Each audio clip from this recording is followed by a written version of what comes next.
Chapter 21. The woman taken in adultery. John chapter 8, verses 1 to 11. Jesus went unto the Mount of Olives, and early in the morning he came again into the temple, and all the people came unto him, and he sat down and taught them. And the scribes and Pharisees brought unto him a woman taken in adultery, and when they had set her in the midst, they said unto him, Master, this woman was taken in adultery, in the very act. Now Moses in the law commanded us that such should be stoned, but what sayest thou? This they said, tempting him, that they might have to accuse him. But Jesus stooped down, and with his finger wrote in the ground, as though he heard them not. So, when they continued asking him, he lifted up himself, and said unto them, He that is without sin among you, let him first cast a stone at her. And again he stooped down, and wrote in the ground. And they which heard it, being convicted by their own conscience, went out one by one, beginning at the eldest, even unto the last, and Jesus was left alone, and the woman standing in the midst. When Jesus had lifted up himself, and saw none but the woman, he said unto her, Woman, where are those thine accusers? Hath no man condemned thee? She said, No man, Lord. And Jesus said unto her, Neither do I condemn thee. Go, and sin no more. John chapter 8, verses 1 to 11. This famous episode was not popular with many in the early church. St. Augustine tells us that many men cut these verses out of their copies of the Gospel to prevent their wives from thinking adultery could be condoned. The death penalty for adultery in biblical law could not be exercised under Rome. As a result, substitute penalties were legislated. The Council of Ankara required 7 years penance. St. Basil's canons 15 years penance. The Council of Eleberis in Spain required a 5-year penance for a single act, and 10 years if repeated. As against all this, our Lord, who upheld the law, still said, The publicans and the harlots go into the kingdom of God before you. Matthew chapter 21, verses 31 following. This he said to the religious leaders of the nation. Our Lord was teaching in the temple when the scribes and the Pharisees triumphantly brought before him for judgment a woman taken in adultery in the very act. Verse 4. They demanded a decision from him as to her judgment, and their purpose was to destroy him. If Jesus forgave the woman, he was then setting aside God's law, and he could be condemned as faithless to it.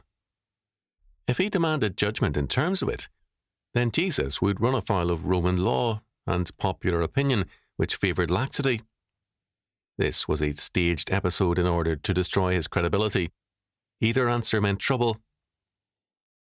The woman had, in fact, been taken in adultery. This was true enough, but adultery is not a solitary act. Where was the man? The Pharisees and the scribes showed their own false standard clearly. They were condoning in the man what they would not excuse in the woman. The man had been allowed to go his way, but the woman was taken to the temple, ostensibly to be publicly shamed, as Jesus would also be in whatever answer he gave. What sayest thou? Verse 5, they demanded. But Jesus acted as though he had not heard them. He stooped down and wrote in the ground. They continued their demands for an answer, certain they had Jesus in a thorough bind. And finally, he lifted up himself and said unto them, He that is without sin among you, let him first cast a stone at her. Verse 7. Judges, witnesses, and executioners had to have clean hands in dealing with an offender and an offence, in this case adultery. All of them were guilty men, adulterers, and their consciences convicted them. Verse 9. As a result, all left quietly, beginning with the eldest, even unto the last. Correct form required that men wait for the eldest to leave first, and, even in their sin, they maintained proper form, like good churchmen. Finally, Jesus was left alone, and the woman standing in the midst. Verse 9. The Pharisees and scribes were all gone. Only his disciples and the people who had been there to hear his teaching remained. When Jesus had lifted up himself and saw none but the woman, he said unto her, Woman, where are those thine accusers? Hath no man condemned thee? Verse 10. Her answer was, "No man, Lord." The men who had brought her to Jesus had called him Master. Verse 4. The word master is in the Greek didaskale, teacher. The woman taken in adultery could not have been ignorant of Jesus' existence. Seeing him here in action, her spontaneous reaction is to call him Lord. By the grace of God, she had now come to know who he was, and her response reflected it. Our Lord's response was direct, simple, and final. "Neither do I condemn thee. Go and sin no more." Verse 11. He had not set aside the law. The religious leaders had.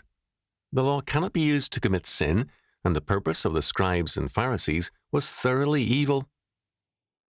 First, whereas the purpose of God's law here is to make the family, the basic institution in society, secure against treason to it, the accusers were all guilty men, adulterers, and their use of the law was evil and obscene.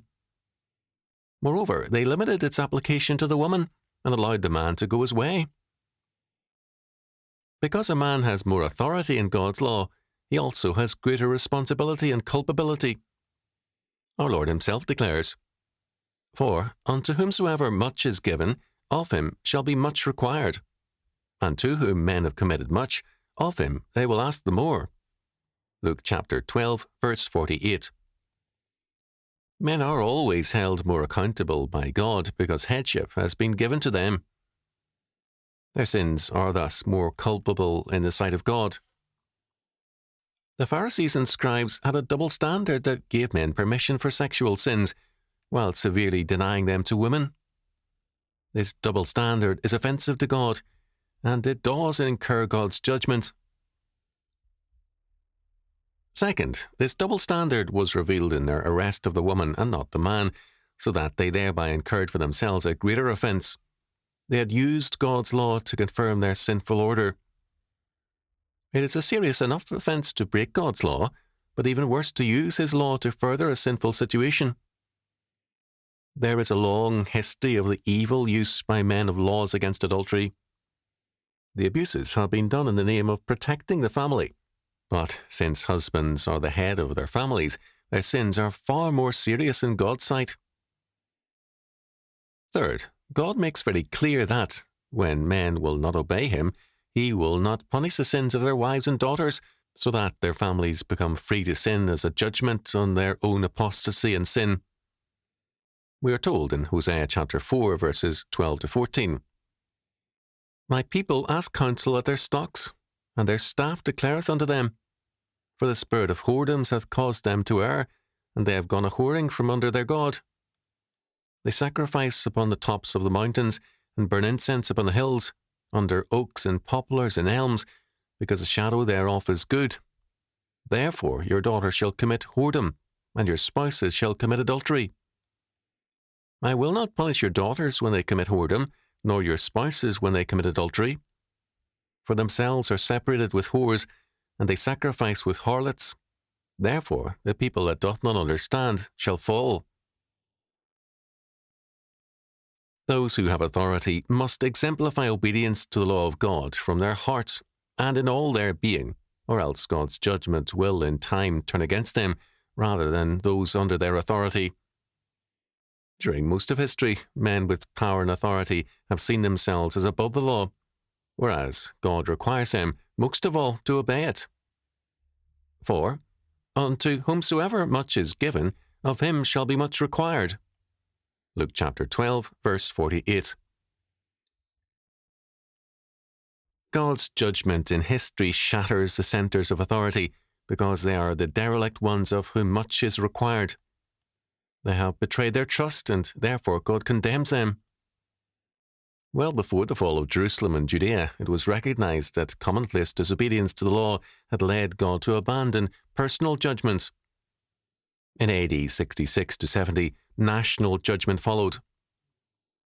We live now in an age asking for judgment by its sins.